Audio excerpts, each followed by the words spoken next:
Buenas tardes chicos, bueno hoy vamos a ver el stroke o el accidente cerebrovascular, que lo hemos dividido en la clase tanto en hemorrágico como isquémico. Como introducción tenemos que decir que el infarto cerebral isquémico se define como un evento de inicio súbito causado por la falta de flujo sanguíneo al tejido cerebral y resulta en un daño irreversible para el paciente. Estados Unidos se afectan a aproximadamente unas 700.000 personas por año. La mitad de estos sobrevivientes no puede regresar a sus actividades usuales. El costo del infarto cerebral isquémico en el país de Estados Unidos, estamos hablando de 40 billones de dólares. El sufrimiento de los sobrevivientes y sus familiares incalculable. Esto lo dijo un profesor muy prestigioso de la Universidad de Miami, un profesor de neuroradiología y neurodiagnóstico, José Romano, que hace hincapié a un problema no tanto médico, sino un problema tan social como económico.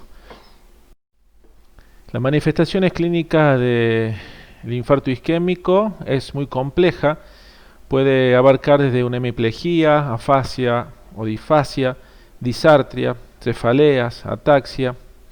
Puede el paciente tener pérdida de equilibrio o de sensibilidad, todo depende también de la gravedad del mismo.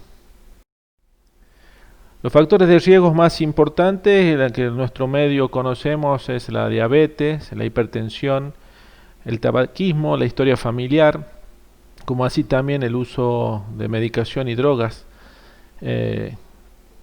como por ejemplo la cocaína. Las secuelas que deja este infarto cerebral no causa la muerte en la persona que lo sufre, pero provoca daños neurológicos secundarios dependiendo de la zona del cerebro que afecte y obviamente también de su magnitud.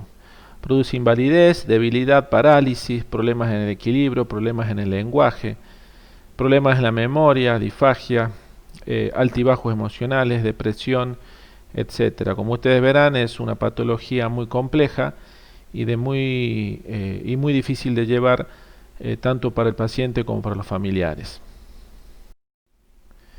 Acá lo que tenemos que observar y darnos cuenta y saber más que nada es la lesión que se puede observar en una tomografía sin contraste en un paciente con un ACV isquémico.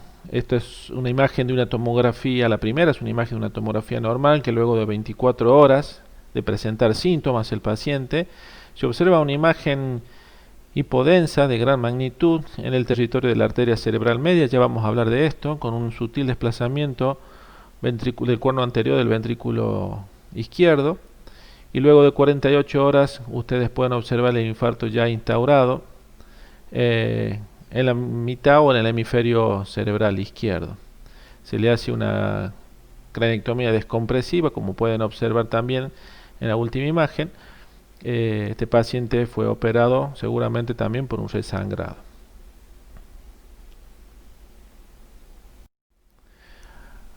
Acá les quiero mostrar cómo se puede observar los territorios de la arteria los territorios del cerebro cuando una arteria es ocluida y no lleva el riego sanguíneo hacia dicho territorio.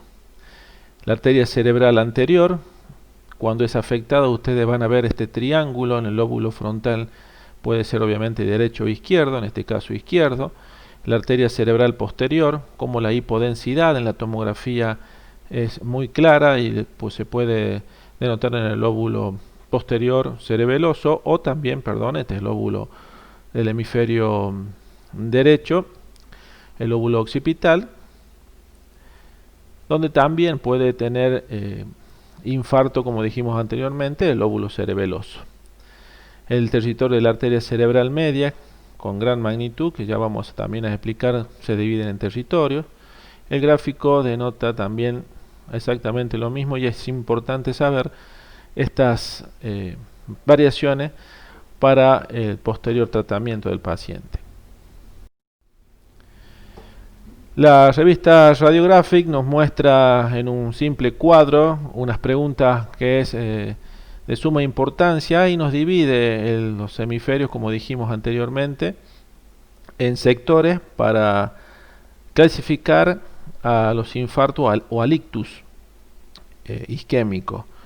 La primera pregunta que hace en este paper es si el accidente cerebrovascular es isquémico o es hemorrágico, y la técnica que debería usarse es la tomografía simple o la tomografía sin contraste. La segunda pregunta que nos debemos hacer es si hay una obstrucción del flujo a un vaso principal, o sea, si hay una alteración en ese vaso, ¿qué deberíamos hacer? La respuesta es una tomografía con contraste para ver, digamos, el sector vascular, o una angiotomografía. Y la última pregunta que debemos hacernos: ¿qué tejido está ya infartado y cuál es el recuperable? Que también vamos a tratar esto como la zona de penumbra que le llamamos. Y acá en este apartado la respuesta sería que debemos hacer la tomografía computada con perfusión y la angiotomografía. Muchas veces hacemos la misma pregunta y es importante saberla, porque esta pregunta se puede observar en la tomografía simple. La respuesta es observar esta arteria cerebral media hiperdensa en la tomografía sin contraste. ¿Y a qué se debe el signo de la arteria cerebral media? Es observar, como dijimos, en la tomografía sin contraste la hiperdensidad espontánea de la arteria cerebral media. Esta hiperdensidad corresponde a un trombo intraluminal o la disección aguda del vaso. Generalmente se encuentra en un 40 o 60% de los pacientes con oclusión de la arteria cerebral media. Su especificidad es alta y el valor predictivo puede llegar a un 40% para sospechar de un paciente que está por tener un ACV isquémico. Como acá denota las imágenes, ustedes pueden ver en este gráfico cómo una arteria cerebral media se ocluye con un trombo, produciendo una lesión, un tejido muerto, y alrededor una oligoemia, una disminución del torrente sanguíneo, produciendo un área de lo que llamamos penumbra, que es un tejido que es salvable. En la tomografía computada, lo que está indicando la flecha amarilla en la arteria cerebral media izquierda, como ustedes pueden observar, sin medio de contraste, esa arteria se pone casi blanca, con un aumento de la densidad que corresponde a un trombo intraluminal.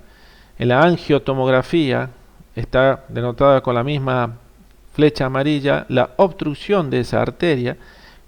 Mírenla del lado contralateral, cómo esa arteria sigue en la reconstrucción 3D, y en este sector esa arteria se desaparece por la formación del trombo. Esta también es una slide que lleva mucha importancia, ya que corresponde a las preguntas que siempre hacemos: ¿qué es la zona de penumbra y cuál es la zona de necrosis? La zona de penumbra es, como denota esta imagen tomográfica, es un tejido que se daña por una oligoemia o una disminución, una importante disminución del riesgo vascular, produce un daño reversible. Reversible significa que ese tejido puede ser salvable o rescatable en las primeras horas, iniciado el ACV isquémico. Y la zona de necrosis es la zona de isquemia o de tejido muerto, como le llamamos, y es un tejido que ya no puede ser salvado. Eso es un tejido muerto irreversible. Acá tienen las imágenes que corresponden a una tomografía con superfusión. Ustedes pueden ver en la primera imagen, denotado con la flecha amarilla, este signo de la arteria hiperdensa, cerebral media hiperdensa, perdón, que muchas veces le pongo este gráfico abajo, muchas veces no es observable o se nos pasa por alto y no la podemos observar. Y en las siguientes imágenes no vemos más que una pequeña imagen con una sutil disminución de la densidad en el territorio de esta arteria.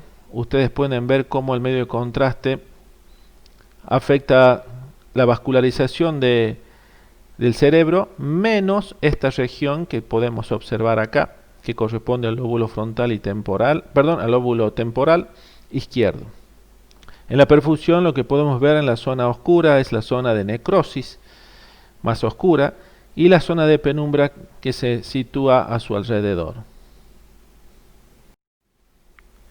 Otra tomografía computada con una reconstrucción en varios planos, en sagital y coronal, donde las flechas amarillas muestran una gran zona de un infarto isquémico en el territorio de la arteria cerebral media con una dilatación ventricular, y lo que se quiere demostrar es en las zonas azules la normal, digamos de alguna manera, perfusión sanguínea dejando el tejido sano en el territorio de la arteria cerebral anterior y la arteria cerebral posterior.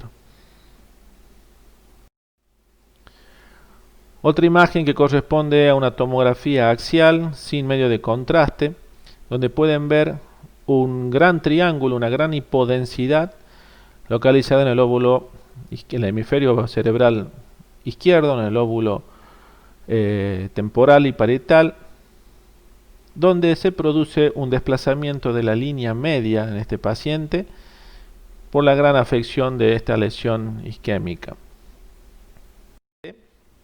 Es una afección superior a un tercio del territorio de la arteria cerebral, con mayor riesgo de sangrado, con terapia trombolítica. Acá les dejo unos ejemplos, como pueden ver, una afección del territorio cerebral posterior y parte de un territorio cerebral de arteria cerebral media, una arteria cerebral media ocluida con su consiguiente infarto isquémico en el sector del hemisferio derecho. Si podemos observar, hay un sutil desplazamiento en la línea media. Acá tenemos una imagen con un signo de la arteria cerebral media hiperdensa. Y estas tres últimas imágenes corresponden a una tomografía y superfusión normal. Luego de 24 horas aparece esta imagen isquémica y, como pueden observar, la lesión oscura en el gráfico o negra corresponde al tejido muerto irreversible, y el tejido adyacente en amarillo y naranja corresponde a las zonas de penumbra. Vamos a ver en la próxima clase la división también de la lesión del stroke hemorrágico.